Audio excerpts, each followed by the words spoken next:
नमस्कार, welcome to career 247। मैं हूं प्रशांत धवन। नाउ रिसेंटली आपने ऐसी बहुत सारी वीडियोस देखी होंगी जहां पर चाइना का एक बिजनेसमैन, एक व्यापारी आपको ये समझाएगा कि लंबे समय तक आपको बेवकूफ़ बनाया गया था। जो लग्जरी ब्रांड्स यूरोपियन कंपनीज बेचती हैं भारी प्राइस टैग के साथ, $34,000, $35,000, इंडियन रुपीस में ये अमाउंट हो जाता है रफली 30 से 35 लाख रुपए के आसपास। इसकी एक्चुअल वैल्यू सिर्फ 1,20,000 या 1,30,000 के आसपास है। और ऐसी वीडियोस आप देखोगे सोशल मीडिया पे भर चुकी है जहां पे ये चाइनीज जो ये बिजनेसमैन है ये समझाएंगे कि $38,000 इसकी कॉस्ट नहीं है। मैं आपको समझाऊंगा ये जो सारे यहाँ पे जो भी इसकी मैन्युफैक्चरिंग है ये चाइना में होती है और चाइना में बहुत ज़्यादा सस्ते दामों पर सेम क्वालिटी का बैग यहाँ पे आपको मिल जाएगा। ये जरा आप देख पाओगे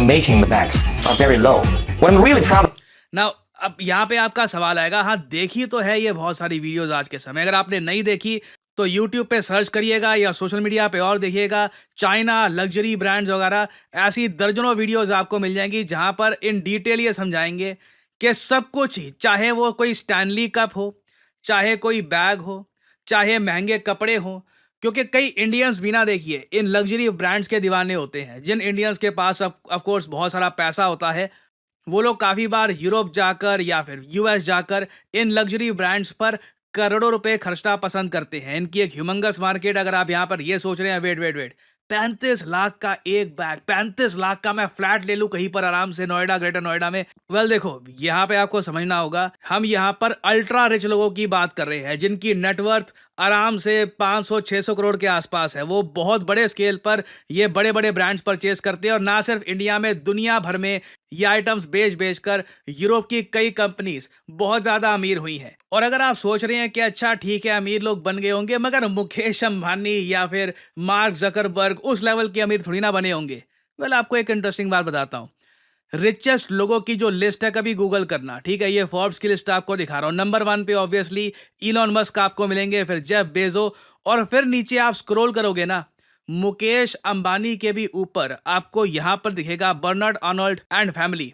ना जो ये बर्नार्ड साहब है ना, इनका कोई ऑयल एम्पायर नहीं है, इनका कोई ऐसा नहीं है पेट्रोकेमिकल एम्पायर है, ना इनकी कोई सोशल मीडिया वेबसाइट है। ये बेचते हैं दुनिया को लग्जरी।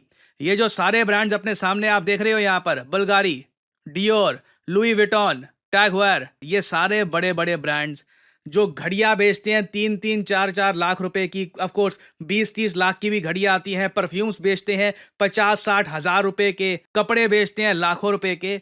ये सारे ब्रांड्स आते हैं बर्नार्ड के अंडर।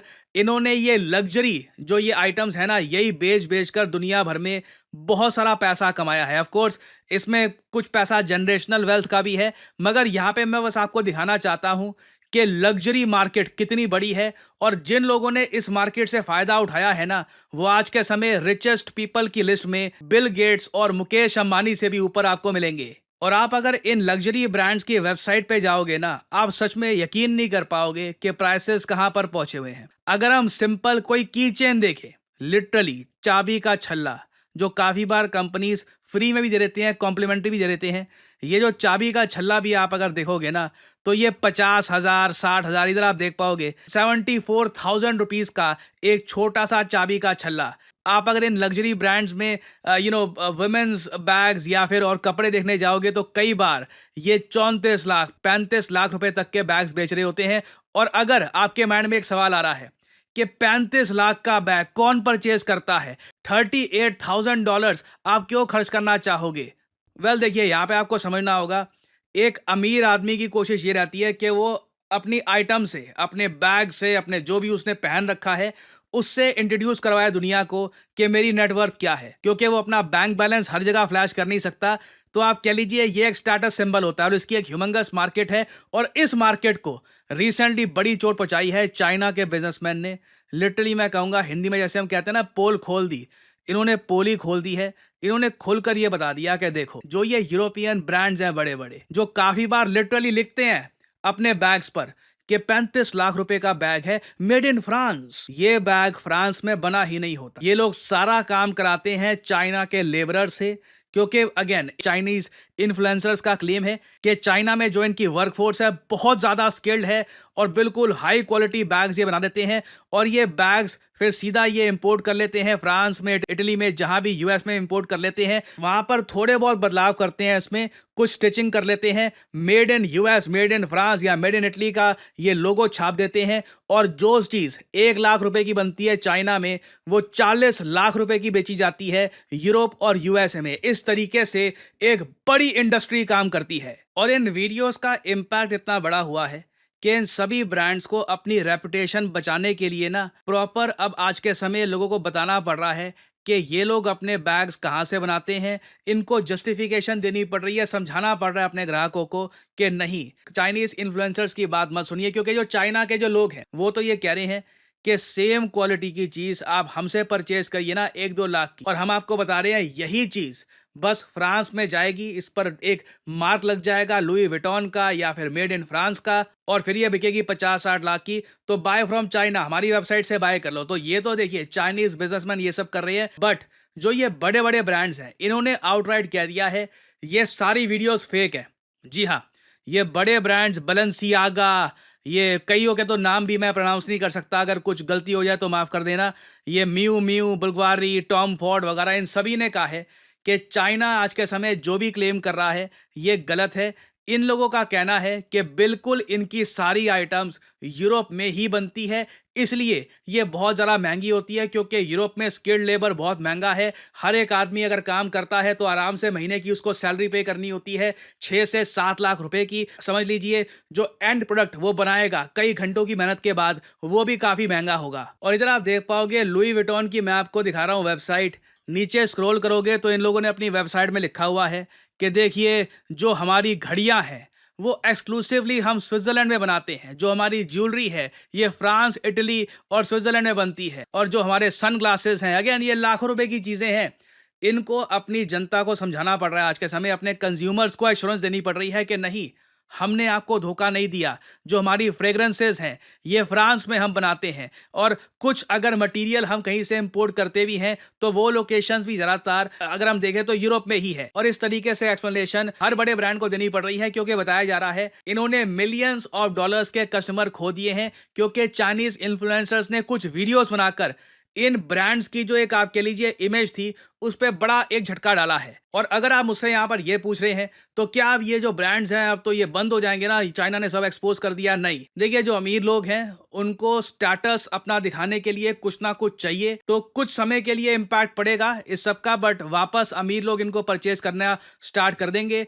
और फिर जब जेन्युइनली अमीर लोग ये सब ब्रांड्स पहनते हैं, फिर जो आधे अधूरे अमीर लोग होते हैं या फिर जो अमीर होते भी नहीं है मगर उनको शौक होता है कि वो अमीर दिखें, वो भी उनकी कॉपी करने के लिए ये ब्रांड्स परचेज करना स्टार्ट कर देंगे। तो ये एक ऐसी इंडस्ट्री है जो एक बार खड़ी हो जाए, एक बार ब्रांड आपका बन जाए ना इंटरनेशनली, फिर वो माल बिकता ही रहता है। और लगता नहीं है कि लॉन्ग टर्म में इन ब्रांड्स की रेपुटेशन पर, सेल्स पर इस सब का ह्यूज इंपैक्ट आने वाला है, स्पेशली आफ्टर इन्होंने जो सारी जो वीडियोस है उसको कह दिया है कि ये फेक है, हमारे सारे products actually made in Europe है। और आप अगर मुझसे पूछे कि मेरे हिसाब से कौन यहाँ पर सच बोल रहा है कौन झूठ बोल रहा है, वेल इसको प्रिसाइसली बोल पाना बहुत ही मुश्किल है, क्योंकि यहाँ पे लिटरली हम बात कर रहे हैं ट्रेड की, रॉ मटेरियल्स की। अब वो रॉ मटेरियल्स कहाँ से आते हैं, सिलाई कितनी कहाँ पे होती है, ये पिन पॉइंट एक्यूरेसी से बता पाना बहुत ज़्यादा मुश्किल है। हाँ, मैं ये ज़रूर कहूँगा कि अचानक से इतनी सारी वीडियोस जो सामने आई हैं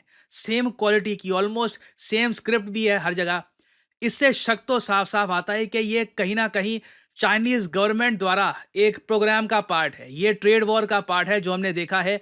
हम लोग इंडिया में इमेजिन भी नहीं कर सकते, हमारी सरकार सोच भी नहीं सकती कि इस तरीके से भी आप ट्रेड वॉर लड़ सकते हैं। अगेन यहाँ पे मैं ये बोलूँगा, चाइना ने अपनी क्रिएटिविटी दिखाई है कि किस तरीके से ट्रेड वॉर में ये वेस्टर्न कंट्रीज को डैमेज कर सकते हैं। और फ्यूचर में लग रहा है कि जैसे जैसे ये ट्रेड वॉर और ज़रा खराब होगी और ज़्यादा टैरिफ लगाए जाएंगे, चाइना अपनी तरफ से जो वेस्टर्न ब्रांड्स हैं इनको डैमेज करने की हर जगह से कोशिश करेगा। और अगर यहाँ पे आप ये सोच रहे हैं मगर चाइना की मेन दुश्मनी तो यूएस के साथ थी ना, ये यूरोपियन ब्रांड्स को भी टारगेट क्यों कर रहे हैं? देखिए चाइना में एक आप कह लीजिए डीपर अंडरस्टैंडिंग ये है, यूरोप अभी के लिए बात तो कर रहा है कि हम देखिए चाइना के साथ ट्रेड डील करेंगे, यूएसए से हम टैरिफ वॉर करने को तैयार हैं वगैरह, यूरोप से आवाज़ें तो आ रही है, बट अल्टीमेटली यूरोप की जनता प्रो यूएस है। अल्टीमेटली क्या होगा कि कुछ समय बाद यूरोप में ऐसे लीडर्स खड़े होने स्टार्ट हो जाएंगे जो कहेंगे कि हमको चाइना से दूर रहना है, हम अपने ट्रेडिशनल एलाई यूएस के साथ खड़े होंगे। तो चाइना वेस्ट को टारगेट कर रहा है यहाँ। ये एक लॉन्ग टर्म गेम है कि इनकी क्रेडिबिलिटी खत्म कर दो। तो फाइनली यहाँ पे आप लोगों से मैं पूछना चाहूंगा, आपके हिसाब से सच यहाँ पर कौन बोल रहा है, ये वेस्टर्न लग्जरी ब्रांड्स या फिर चाइना? कमेंट सेक्शन में लिखिएगा अपने आंसर्स, मैं जानना चाहूंगा आपका ओपिनियन। और मुझे यही बताइएगा कि कभी आपने लाइफ में जो ये लग्जरी ब्रांड्स वगैरह हैं ये परचेज किए हैं, and how was your experience? I would like to know कि कुछ अमीर लोग हैं या कमेंट सेक्शन में, क्योंकि मैंने तो कुछ परचेज किया नहीं है कभी ऐसा आज तक। तो बाकी लोगों के, आप लोगों के एक्सपीरियंस से मैं जानना चाहूंगा कि कैसा लगता है ये 50-60 लाख का बैग खरीद कर। और हाँ, फाइनली एक छोटा सा आपके लिए मैसेज, जो हमारी एक्सिस बैंक का डेप्यूटी मैनेजर वाला जो प्रोग्राम है, इसकी जो डेट है फॉर्म भरने की, ये एक्सटेंड हो गई है 21 अप्रैल। तो 21 अप्रैल तक आप फॉर्म ये भर सकते हैं।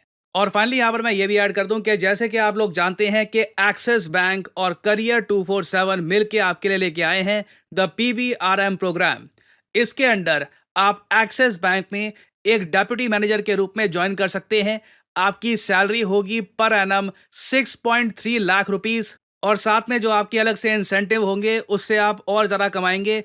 तो आपको करना सिंपली यहाँ पर क्या है, आप जो ये वीडियो अभी देख रहे हैं इसके नीचे यहाँ पर जाओगे, आपको कमेंट में, पिन कमेंट में लिंक मिल जाएगा, boost your career in the banking sector. ये यहाँ पे लिंक होगा, इस लिंक पर करिए क्लिक, और फिर आपके सामने ये खुल जाएगा। यहाँ पर अपना मोबाइल नंबर यहाँ पे आप डाल सकते हैं और आपको यहाँ पे रजिस्टर करना है, और उसके बाद जो भी यहाँ पे फॉर्म है ये पूरा भर दीजिएगा। उसके बाद देखिए प्रोसेस क्या होगा, ये मैं आपको समझा देता हूँ। पहले तो देखिए आप एप्लीकेशन अपनी फिल करोगे। हाँ, इसकी जो एलिजिबिलिटी है ये समझ लीजिए, 21 से लेकर 28 साल के अगर आप हैं तो ही आप यहाँ पे एलिजिबल हैं। कई लोग हैं जो इससे यंग होते हैं, ओल्डर होते हैं, वो भी फॉर्म भर देते हैं। प्लीज मत भरिएगा, बिना बात पे आपका भी टाइम यहाँ पर स्पेंड होगा। अगर आप एलिजिबल हैं तभी फॉर्म भरिएगा। और साथ ही साथ एक रिक्वायरमेंट है, आपके पास वर्क एक्सपीरियंस होना चाहिए। आई एम सॉरी, एक रिक्वायरमेंट है, आपको 6 महीने का कहीं भी किसी भी सेक्टर में वर्क एक्सपीरियंस रिटर्न फॉर्म में आपको दिखाना है। ऐसा नहीं कि वर्बली कि हाँ मैंने वहाँ पे काम किया था। आपके पास प्रॉपर प्रूफ होना चाहिए कि आपने 6 महीने कहीं पे काम किया है। मुझे पता है आप में से कई लोग कहते हैं कि सर बिना वर्क एक्सपीरियंस वाला लेके आइए।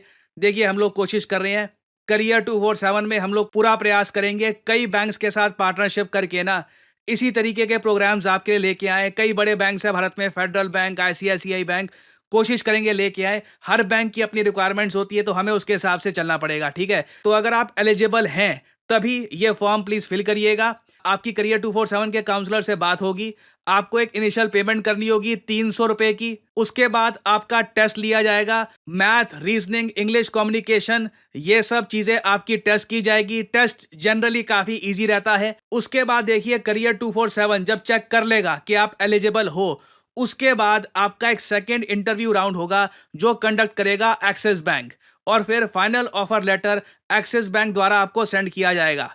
और इस प्रोग्राम की देखिए आपको एक फीस भी भरनी होगी 2 लाख रुपीस पर GST। मगर ये जो फीस है ये आप लोन के थ्रू भी भर सकते हैं, और जो वैसे आपको स्टाइपेंड मिलना शुरू हो जाएगा 3rd और 4th मंथ से ही, उससे ही आपकी अर्निंग शुरू हो जाएगी। और जो आपकी सैलरी होगी उसमें कुछ ही महीने में आप जो ये अमाउंट है प्रोग्राम का ये पे ऑफ कर सकते हैं। क्योंकि देखिए इस प्रोग्राम के अंडर आपकी 4 महीने की ट्रेनिंग भी करेगा एक्सिस बैंक। याद रखिएगा ये एक प्रॉपर प्रोग्राम है, ऐसा नहीं है कि सीधा एक छोटा सा प्रोसेस कर दिया, एक एग्जाम दे दिया, डेप्यूटी बैंक मैनेजर बन गए। आपको 4 महीने ट्रेन करेगा एक्सिस बैंक। एक कॉम्प्रहेंसिव प्रोग्राम है, एक आपका प्रॉपर तरीके से करियर स्टार्ट होगा। तो अगर आप इंटरेस्टेड हैं, एलिजिबल हैं, तो बिल्कुल एनरोल कर सकते हैं आप इस प्रोग्राम में। और इसी नोट के साथ ये है वीडियो का अंत। Thank you for listening, and as I always say, may the gods watch over you.